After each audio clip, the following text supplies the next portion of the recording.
means somebody needs to help the UK because drug production is booming in UK's empty high streets. Organized crime groups are increasingly exploiting empty shops and pubs in UK town centres to cultivate cannabis on an industrial scale, according to police. Over the past year, numerous raids have targeted such properties from an old toy shop in Ayr, Scotland, to a former bank in Welshpool, Polsey. The National Police Chiefs Council reports that vacant restaurants, cafes, nightclubs, bingo halls, and office buildings have also been repurposed for this illegal activity. In Newport, South Wales, criminals converted several floors of a former department store into a massive cannabis farm growing over 3,000 plants with a street value of approximately £2 million. The NPCC warns that estate agents, electricians, and tradespeople could face prosecution if they assist these gangs.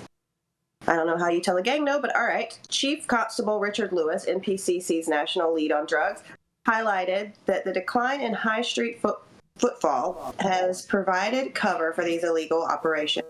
Large-scale shops have closed down, making it easier for organized crime groups to use these spaces for cannabis production, he explained. The lack of evening activity means these farms often go unnoticed. Last year saw nearly 1,000 arrests related to cannabis farms, with operations intensifying across the UK. Gwent Police, for example, successfully raided several cannabis farms in Newport City Centre, including the former Wildings department store, which closed in 2019. Sergeant Dan Wise from Gwent Police noted a significant shift as gangs increasingly target empty retail sites, especially in cities with high vacancies post-COVID.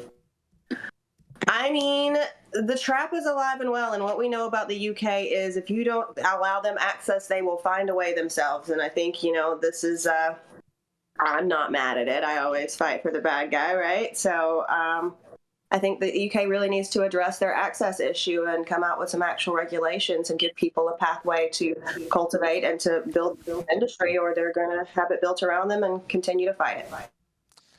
Man, the trap is alive and well, man. I mean, I wonder. I'm assuming that a lot of these businesses closed during the pandemic and whatnot, and now these people are just going into these buildings and repurposing them into grows because they're getting pounds for pounds out there.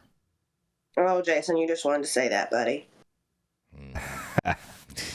I'm not mad at it, but you're right. Yeah. They said they closed down post-pandemic. So. Mm-hmm. Yep. That's just shout out to the bingo hall. That's sad. I mean, I bet you it would be very different if citizens of the UK still had guns like how we do here in America, as far as how they're going into these places. I think that'd be a very different situation.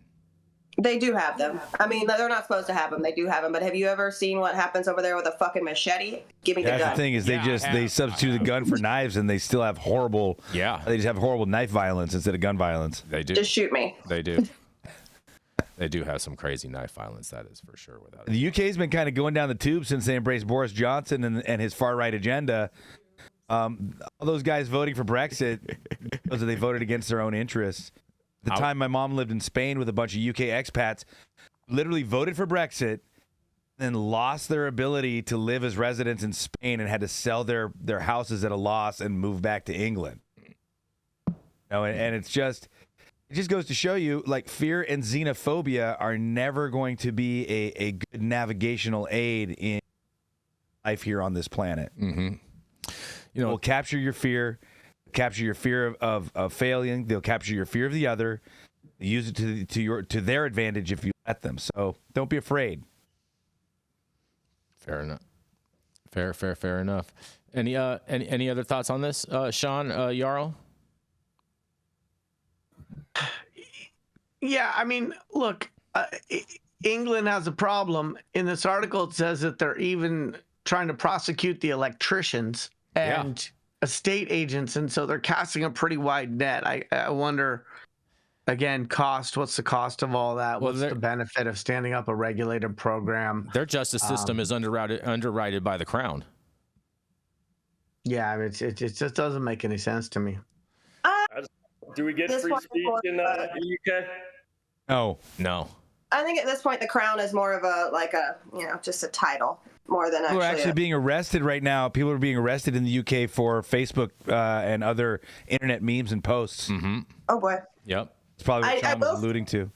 I will say at 2 million pounds for 3,000 plants, that puts it at 666 pounds a plant. That's probably a more accurate guess of street value than what we do here. So I'll give them credit on that. But no, I think I think looking at the UK is really interesting. They're definitely proving that they're going to do this anyway. So why not just go ahead and create a system where you can at least profit from it? Like I don't understand. But yeah, or they could just throw it all in the harbor.